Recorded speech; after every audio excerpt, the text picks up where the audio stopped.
Let's set the stage.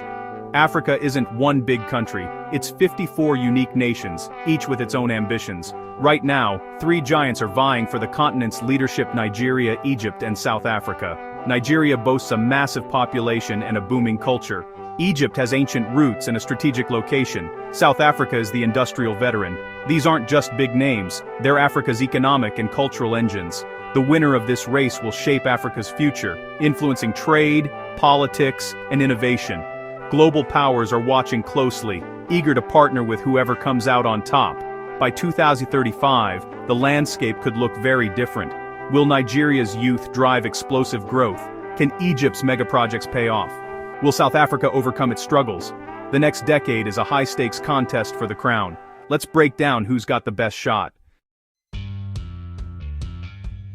Time for the numbers. Nigeria leads in GDP, thanks to oil and a huge consumer market, over 220 million people. Egypt's economy is diverse. Tourism, the Suez Canal, natural gas, and manufacturing, all fueling impressive growth. South Africa, once the economic king, has a diversified, industrialized economy, strong in finance, mining, and manufacturing. Each country's model is different. Nigeria is powered by oil and people, Egypt by strategic location and investment, South Africa by industrial depth. Nigeria has the potential for explosive growth, Egypt has momentum, and South Africa has resilience. The race to 2035 will test which model adapts best to a changing world. It's not just about size, it's about who can turn their strengths into lasting power. The stakes? Economic dominance and the right to set Africa's agenda. 3 paths, 1 finish line. Who's best positioned to win? Let's look at the hurdles. The numbers only tell half the story. Every contender faces big obstacles. Nigeria's over-reliance on oil makes it vulnerable to price swings, and poor infrastructure and security hold it back. Egypt's mega-projects are fueled by debt, risking inflation and instability if growth doesn't keep up. South Africa's advanced economy is hampered by power shortages, high inequality, and youth unemployment. Nigeria needs to diversify and fix its basics. Egypt must manage debt and ensure growth benefits everyone. South Africa has to solve its energy crisis and create jobs. The winner won't just be the fastest, it'll be the one that clears these hurdles. The next decade is a test of political will and smart policy. Overcoming these challenges is the key to unlocking true leadership. Who can turn setbacks into comebacks? Let's see how they're building for the future. Infrastructure is next. Infrastructure is the backbone of leadership.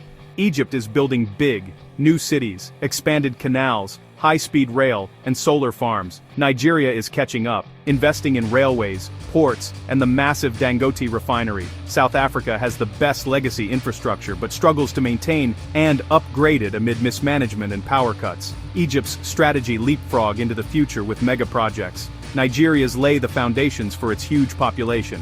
South Africa's preserve and modernize what it already has. The country that builds, maintains, and leverages infrastructure best will have a huge edge. You can't lead if your roads are crumbling and the lights are out. Infrastructure is the launchpad for economic power. But people matter just as much as concrete. Let's talk about youth and innovation.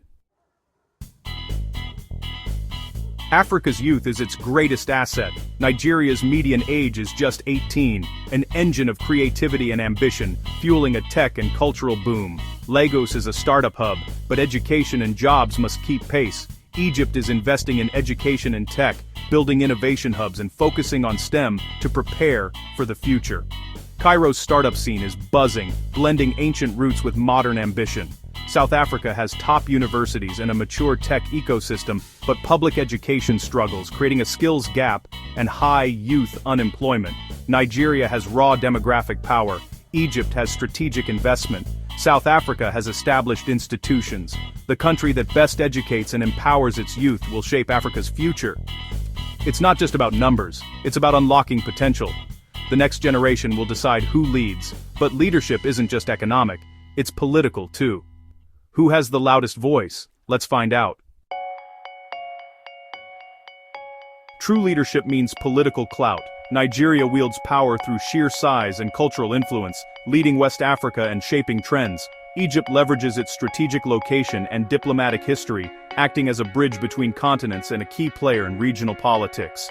South Africa brings moral authority and global connections, as Africa's only G20 member and a respected voice in international affairs. Nigeria is the demographic giant. Egypt, the strategic gatekeeper. South Africa, the experienced statesman. The future of power may depend on who combines these strengths best.